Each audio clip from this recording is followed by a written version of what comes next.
Hi guys, just wanted to show this and explain the shape a bit better.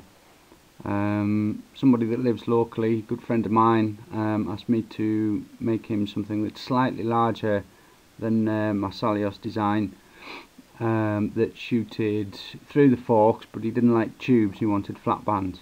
So I had a bit of a mess around and threw this together. And I just wanted to explain the design, just so you know it's not just drawn out and then cut out.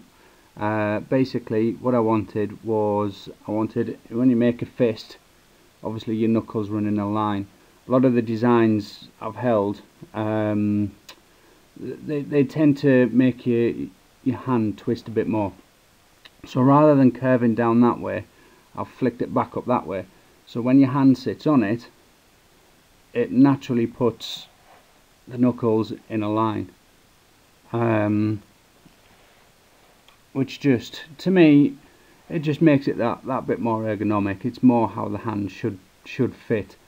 It also cups into the hand nicely there as well. The finger groove at the bottom here, that single finger groove there is more just to make sure that your hand's in the same place each time.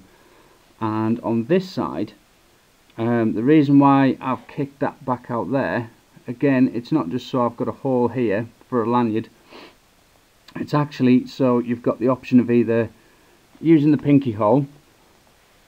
Sometimes I like to use pinky hole, but then sometimes when I'm aiming I don't. So I've made it so you can either use the pinky hole, which again gives another reference point, but if you don't, you've got a rest for it there that's in a natural position. So it actually gives the best of both worlds in one design. As far as the fork tips go, it's nothing majorly new. It's just a through the fork going over the top. I have added a little groove on there, which I've got to give credit to Bill Hayes for.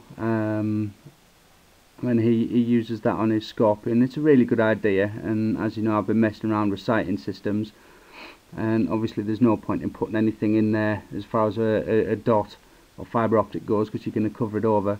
So that groove on there, so I got that idea from the Scorpion I've got. As far as the finger grooves go, that one I've left very well, it's a very acute curve, and it is just so your finger won't slip off it. It's very solid there. And this one is much bigger, and that's because it sits further down on my thumb.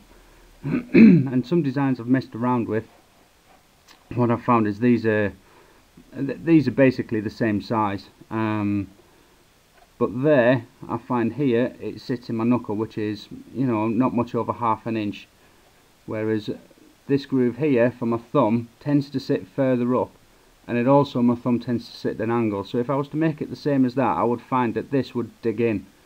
So I've made it much more generous, and without any exaggeration or lying, the very first shot I ever put through this with a 9.5mm steel, I actually nailed a pigeon. It had been about 14-15 metres. It was an easy shot, granted, there was nothing in the way and it was sat in a tree, but still, for a first ever shot, kind of quite chuffed. And at the moment the finish doesn't look too clever, because there's no point putting a really good finish on it in case I decide to tweak it.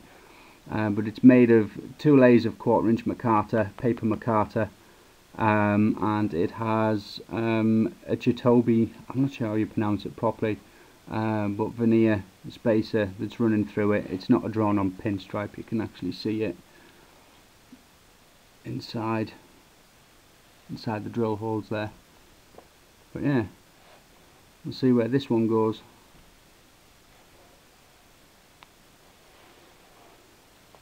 I might introduce it, but I think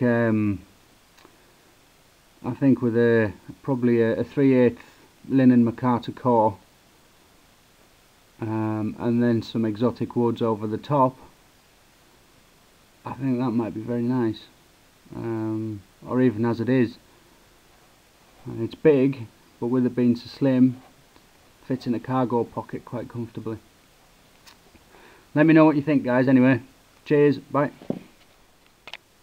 Just quickly show this. This is a work in progress.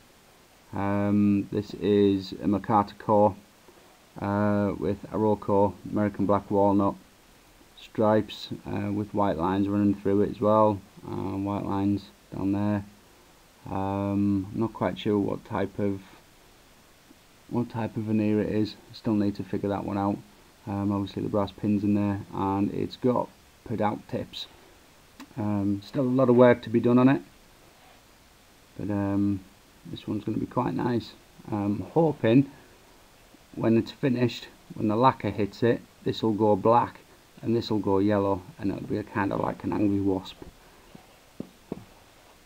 Don't ask me where that comes from, I'm losing the plot. Cheers, guys.